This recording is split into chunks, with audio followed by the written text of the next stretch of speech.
much better. It's much easier though. My dad's doing Snapchat. Baba? Yeah? What's your Snapchat? What's your Snapchat? Mamdooh Radadi. Mamdooh Radadi. MAMDOOHRADADI. But you know, you'll never know. I'm snapping. You can't see it.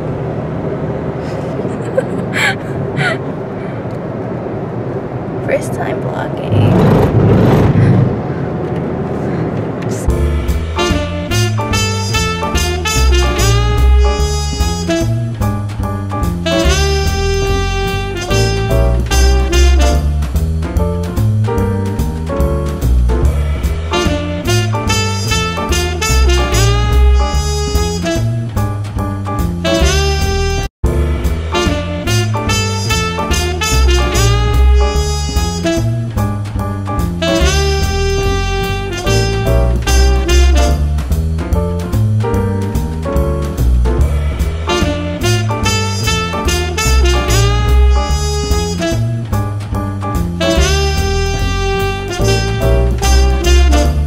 Today's episode or vlog is most probably about nothing, which is a good thing. Instead of me blabbering my mouth, I'm at a picnic, which I forgot to get everything, including the rug, the food, drinks, the dates. So we'll be talking about other things, but I don't know what I want to talk about now, so that's all for now. Yeah? And there are a lot of people that are really bothering and looking at it. What?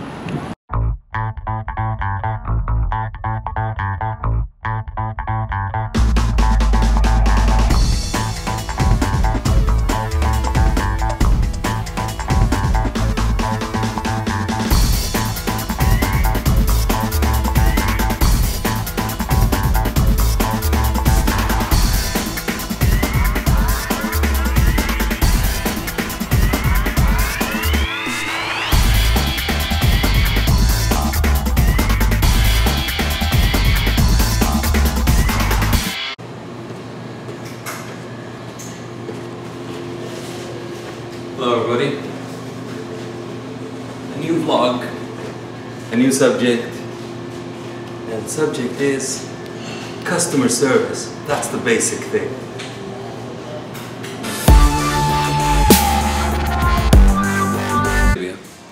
We are very lucky to have most of the major brands in the world, if not all of the major brands in the world that consumers are fighting over.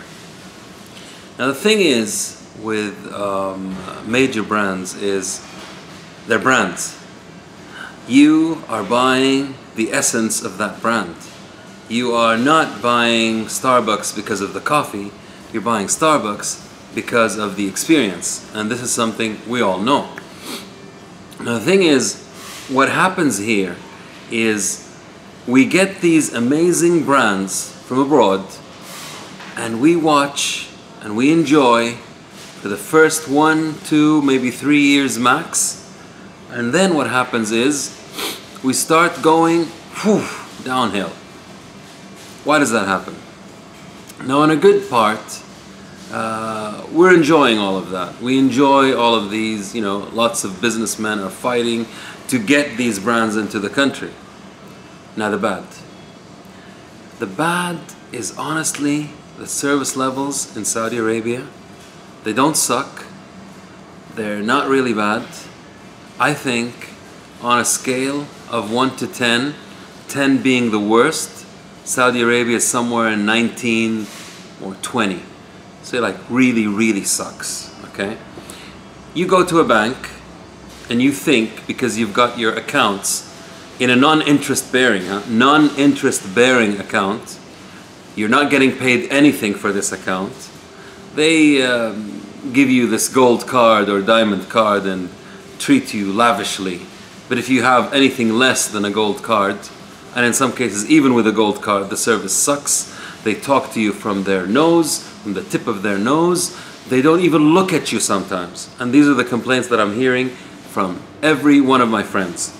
And I asked one of my friends, what is the best bank to put your money in and bank with? And his answer was, any bank that's got your friend. Now that's a major problem. Our airlines, they suck. Our telecommunications, major problems. Just go online and punch in STC, Mobile, or Zen, or any one of these fancy advertising boards that are all over the place. It's not about the advertising. Don't advertise if you can't deliver. How stupid can you be? It's just going on and on. So I'm going to go back. Banks suck in service. Telecommunications, they suck in service. What else is there? Hospitality, hotels, barely making it. Consumer end, retail, they suck. Go anywhere. Restaurants, oh my God, restaurants. Let's just not start there, okay? You call these places and you suffer. Now I come to the ugly part. The ugly part is the customer is not always right. No, he's not. We have taken that as a consumer and abused it in the country. First of all, it's the other end of service is the person that's delivering the service. We need to respect that. We need to respect these people. We don't. We think they're our slaves. We think they work for us. We think these people are our servants or something. And we talk to them from the tip of our nose and we think they owe us. No, they don't owe you anything. They owe you a service for what you paid or the value for what you paid for. And they're going to treat you nice, but you can't abuse them and you can't treat them bad. We used to treat the Saudis better than the foreigners. Now we treat them both bad. Okay? So that's not going to help the service industry. So there you have it. That's the good, the bad, and the ugly. Word of the day is ma'alesh. Ma'alesh. Ma'alesh. I don't know, is it like this or this? But it's ma'alesh. You can say ma'alesh. What does this mean? Ma'alesh means it's okay, or I'm sorry. But if you say ma'alesh, if you go like ma'alesh, it's like whatever. You're not gonna joke me. So if you go, some Saudi anywhere is talking to you and you kind of think he's pulling your leg or he's not telling the truth, just go ma'alesh, like this, ma'alesh, and that's the word of the day.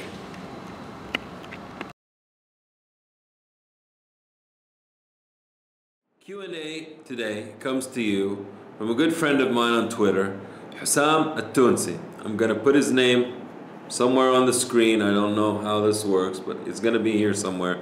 You gotta follow this guy. He's awesome. He tweets in Arabic and in English, and he's a nice interactive person. He asked me 3 questions about Saudis. One was, why can't we stand in line? Why don't we know how to stand in a queue? The second question was, why do customer service reps or people that work in customer service have an attitude?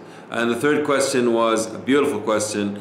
Why are people mixing up hypocrisy with emotional intelligence?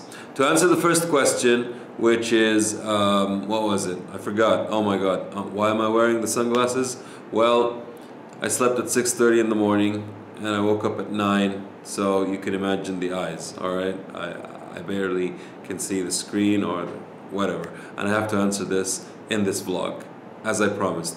Anybody with questions, please shoot them. Twitter, Facebook, wherever I am, LinkedIn, on this YouTube channel. I'll be glad to answer anything. So the first question was about why Saudis don't stand in a queue or in a line. Well, Saudis, this mentality, this thinking, this progressive life, this way of a life, this civilization does not exist. What are you talking about, dude? Why would Saudis stand in a line when there are ways to go around the line, above the line, below the line? And this is not advertising. This is called wasta, or who you know, or where you know. We were brought up with this, and it's still within the system.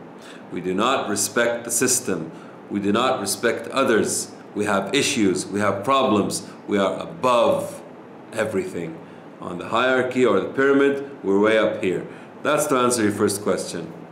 Second question, about the queues and lines, is it getting better? Yeah, it's getting better a little bit. Every 10 years or so you see a little bit of improvements with all these number systems and stuff.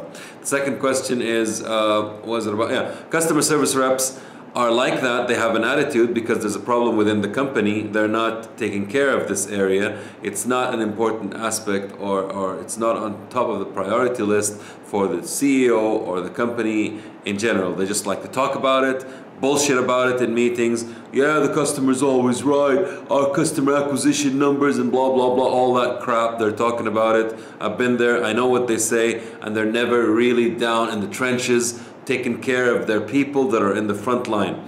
These people that are in the front line are not being taken care of for several reasons. First of all, they're working in the wrong place at the wrong time. They're not supposed to be in customer service. They didn't even bother asking about it. So me as a person that I don't like customer service, I might not even like people. Maybe I'm an introvert, I'm not an extrovert. And you're putting me in the front line. All I care about is my salary at the end of the month. I'm gonna do the minimum required to deliver. And I don't care what you think of my service, and neither does my boss. And all they're talking about is the customer is always complaining, he's never gonna be happy, so whatever, just deliver whatever it is. And by the way, you might have heard, it's in my vlog. If you've reached this far, then you've heard why our customer service sucks, okay? So how do we change that? First of all, it's got to be on both sides. It can't be one side. You can't just blame the employees or the frontliners and not blame the company itself or the management team.